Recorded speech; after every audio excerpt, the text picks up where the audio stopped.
Joining us now, he's a member of the House Science, Space and Technology Committee, also the Armed Services Committee. Back with us is Representative Michael Waltz. It's great to see you. Okay, you were at this House Oversight hearing. It's good to see you. House Oversight Democrats finally held a hearing into the origins of the COVID pandemic. You were at that hearing. What happened?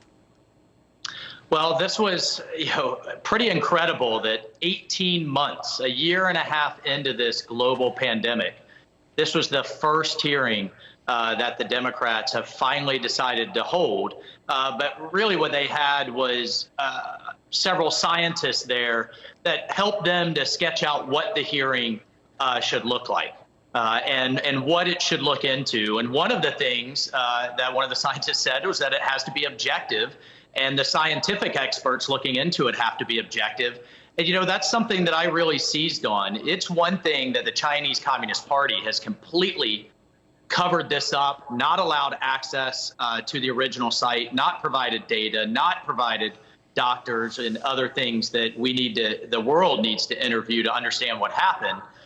But the lack of objectivity from the American scientific community, when you had epidemiologists in the beginning months of this pandemic saying that any discussion outside of natural origin, that it came from a bat, was a conspiracy theory, right off the bat without any data to back that up, I think stinks to high heaven. And now we're finding out years later that many of those scientists were signing on to those letters and putting that out there in the early days, had financial and reputational interests in making sure that the type of research happening in the Wuhan lab didn't get fully investigated, because it would have come back to impact them in many ways. Right. And that's the thing we have to get to the bottom of.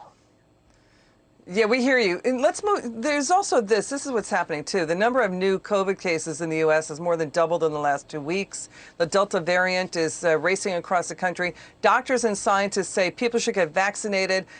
Trump's Operation Warp Speed got vaccines ahead of time that are more than 90% effective. But there's a lot of talk of mandates, Congressman, right? Mandates for vaccines. Dr. Marty Makary said the current threat is low. Nearly all at-risk Americans are protected, vaccinated.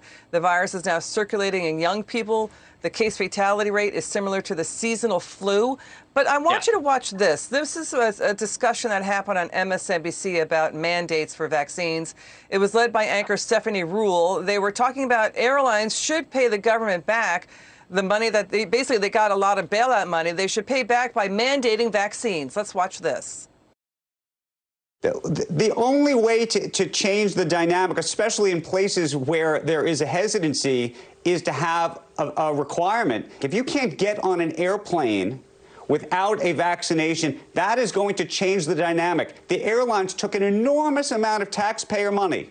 Enormous amount of taxpayer money. We have all supported them. Enormous. And there has. Well, United Airlines, thank you for saying it. It's important to say it out loud. They have to deal with customers. They have to deal with employees. They wouldn't have either one if the government hadn't given them billions and billions of dollars last year. So maybe they could pay the government back and say, yes, we're going to help try to get people vaccinated.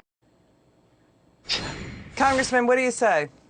Well, first of all, it's not the government paying anyone. It's taxpayer dollars. But the Democrats always tend to forget that part. And number two, it's right back to the default play in their playbook, which is mandates, whether it's mandating lockdowns, mandating masks, now mandating vaccines. What we showed in Florida was that we concentrate on the most affected population, those with comorbidities and the elderly. That's what the data showed, concentrated on nursing homes and on vaccinating those first, which, by the way, I do think is a miracle that Operation Warp Speed was able to get not one, but 3 vaccines in record time. And I've received the vaccine. I think it is relatively safe. But at the end of the day, it's an individual choice. It's still in an emergency use authorization. And let's talk about that. But the Democrats want to mandate it and call it a payback. It's a bit nuts. We also have Senator Ron Johnson. Senator Ron Johnson is sending a letter to the Biden administration saying, listen, there are adverse side effects. He wants the CDC, the NIH, FDA to do hearings. He's saying the vaccine adverse event reporting system, 438,000 reports of adverse events from vaccines. That's 15 times greater than the weekly average prior to the pandemic. That's nearly 440,000 adverse reports coming in from side effects and vaccines. People are concerned about that. Your final word. Well, and that's at the end of the day, if people have those concerns and they're weighing those concerns versus we know the effects of COVID, then I think that's for each individual and their family and their community to weigh out. That's the beauty of America and how we're different than the rest of the world about individual responsibility and individual freedoms and liberties. Got it. Representative Michael Waltz, thanks for joining us.